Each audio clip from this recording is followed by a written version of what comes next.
বন্ধুরা, ববি কিচেনে সবাইকে স্বাগত জানিয়ে আজকে আবার একটি নতুন রেসিপি নিয়ে চলে এসেছি। আজকে বানাবো মৌরি পটল এবং এটা কিন্তু সম্পূর্ণ নিরামিষ। তো আপনারা অবশ্যই আশা করি সবার কিন্তু আজকে রেসিপিটা খুবই মনোনীত এবং সবার ভালো লাগবে। তো চলুন স্কিপ না করে সম্পূর্ণ রেসিপিটা দেখার অনুরোধ রইল। তো চলুন রান্নার জায়গায় চলে যাই এবং রান্নাটা শুরু করে দিই। বন্ধুরা, আমি কিন্তু রান্নার জায়গায় চলে এসেছি। তো এখানে দেখুন আমি 500 গ্রাম পটল নিয়েছি। তো আজকে এই ফ্রেশ পটল নিয়েছি। তো পটলগুলোকে কেটে নেব। তো এই মৌরি পটল কিন্তু রেসিপিটা নিরামিষ রেসিপি, খেতে কিন্তু খুব সুন্দর হয়। তো আপনারা অবশ্যই বাড়িতে বানাবেন। আর এই রেসিপিটা লুচি, ভাত, রুটি সবের সঙ্গেই খাওয়া যায়। তো এটা অবশ্যই সম্পূর্ণ ভিডিওটা দেখুন। আমি কিন্তু পটলগুলো কেটে নিচ্ছি। পটলগুলোকে এভাবে ছিঁড়ে নেব।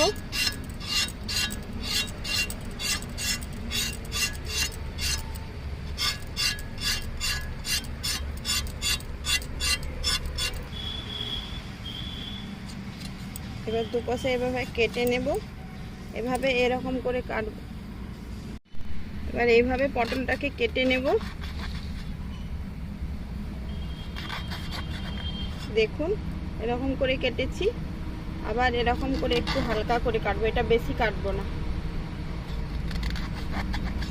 এরকম করে আমি কেটে দিয়েছি, দেখতেই পাচ্ছেন। একটা বেশি কাটবো, একটু বেশি, আর উল্টা দিকতে যখন কাটবো আবার একটু কম কাটবো। এরকম করে কেটে নেব পটল। দেখুন বন্ধুরা, আর একটা কিন্তু কেটে আপনাদেরকে দেখাচ্ছি। এরকম করে কেটে নেবেন। আবার এই পাশে দেখুন এরকম করে হাফ কেটেছি। তবে এটা কিন্তু সহজ একবারে। তো এটা আবার উল্টা দিকে যখন কাটবেন এটা কম করে কাটবেন।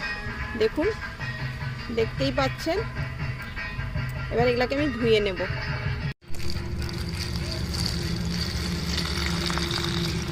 বন্ধুরা, আমি কিন্তু পটলগুলোকে ভালো করে ধুয়ে নিচ্ছি।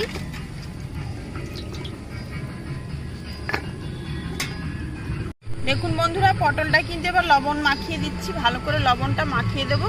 এরকম ধরে ধরে এইখানে দিয়ে দেবো মুখের কাছে, তাহলে কিন্তু ভেতরে চলে যাবে। এরকম করে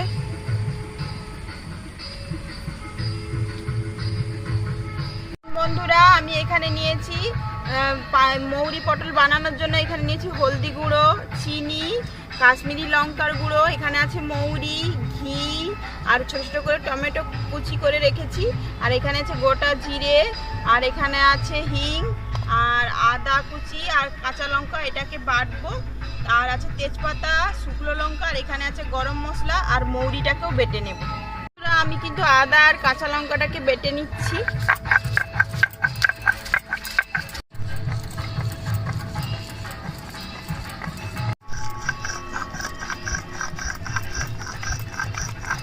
আমি পান মৌরিটা বেটে নেব।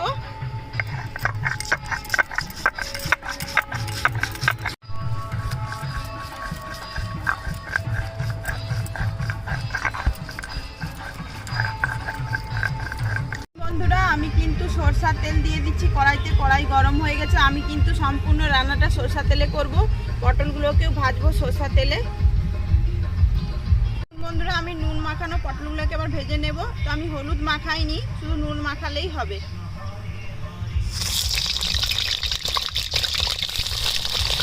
বন্ধুরা, আমি পটলগুলোকে ভেজে নিয়েছি লাল লাল করে। তো আমি এটাকে আবার তুলে নেব তেলটা ছাঁকিয়ে।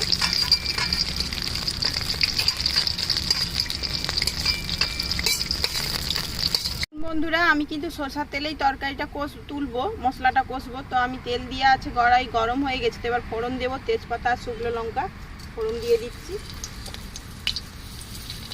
এখানে দেব গোটা জিরে ফোড়নে, দিচ্ছি কাঁচা লঙ্কা, আদা বেটে রাখা মশলাটা দিয়ে দিচ্ছি। আদা লঙ্কা কাঁচাটা নেড়ে নিয়েছি একটু, তারপরে দিয়ে দিচ্ছি ছোটো ছোটো করে কেটে রাখা টমেটো কুচি দিয়ে দিচ্ছি। আপনারা চাইলে পেস্ট করেও দিতে পারেন। তো না, এটা এমনিতেও গলে যাবে, তাই পেস্ট করার কোনো দরকারও পড়বে না।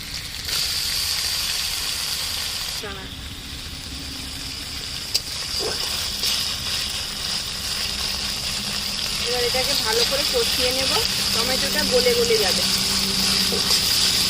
বন্ধুরা, মশলাটা আমি কষিয়ে নিয়েছি। এবার দিয়ে দিচ্ছি কাশ্মীরি লঙ্কার গুঁড়ো, এবার দিয়ে দিচ্ছি হলুদের গুঁড়ো। এবার একটু ভালো করে কষিয়ে নেব। মশলা বেটে রাখা জল, হিঙের গুঁড়ো। দেখুন বন্ধুরা, এখানে কিন্তু যেহেতু নিরামিষ পদ, ওই জন্য আমি একটু হিঙের গুঁড়ো দিয়ে দিলাম।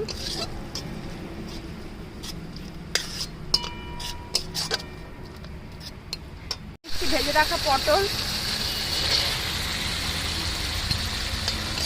একটু কষিয়ে নেব।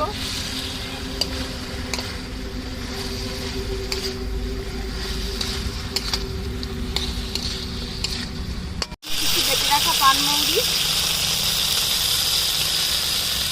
এবার দিয়ে দিচ্ছি চিনি। এবার একটু ভালো করে কষিয়ে নেব। এবার দিয়ে দিচ্ছি তরকারিটা স্বাদ মতো লবণ। এবার দিয়ে দিচ্ছি জল। তো মশলা বেটে রাখা আর একটু জল ছিল, সেটা আগে দিয়ে দেবো, তারপরে আবার লাগলে দেবো।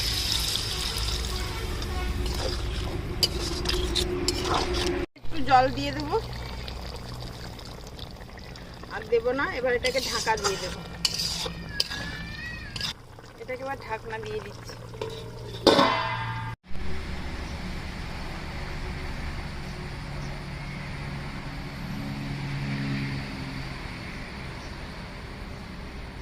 দেখুন বন্ধুরা, ঢাকনাটা খুলে নিয়েছি। তো মাখো মাখো হয়ে গেছে। এবার দিয়ে দিচ্ছি ঘি। নিরামিষ তরকারি যেহেতু, তো এখানে ঘিটা অবশ্যই লাগবে।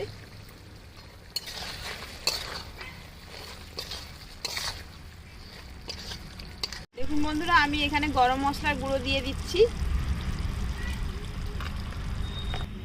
দেখুন বন্ধুরা, আমার কিন্তু মৌরি পটল একদম রেডি। তো এটাকে আবার নামিয়ে নেব।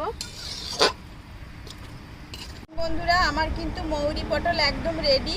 তো আপনারা সবাই এরকম অবশ্যই বাড়িতে বানাবেন। অবশ্যই খেতে কিন্তু এটা খুবই ভালো লাগে, যেহেতু নিরামিষ পদ তো অবশ্যই ভালো লাগে।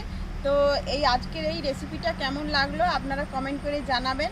আর ভালো লাগলে একটু লাইক করে দেবেন। আর যারা নতুন দেখছেন অবশ্যই চ্যানেলটিকে সাবস্ক্রাইব করে পাশে থাকার আমার অনুরোধ রইল। অবশ্যই সাবস্ক্রাইব করলে আমাকে, যে আমি ভিতর থেকে মোটিভেট হই, যাতে আপনারা যখন সাবস্ক্রাইব করে আবার নতুন নতুন আরও রেসিপি দিতে আমাদেরও ভালো লাগে। তো চলুন, আবার একটি নতুন রেসিপিতে আপনাদের সঙ্গে দেখা হচ্ছে। আপনারা সবাই সুস্থ থাকবেন, সাবধানে থাকবেন, ভালো থাকবেন। আজকের মতো বিদায় নিচ্ছি।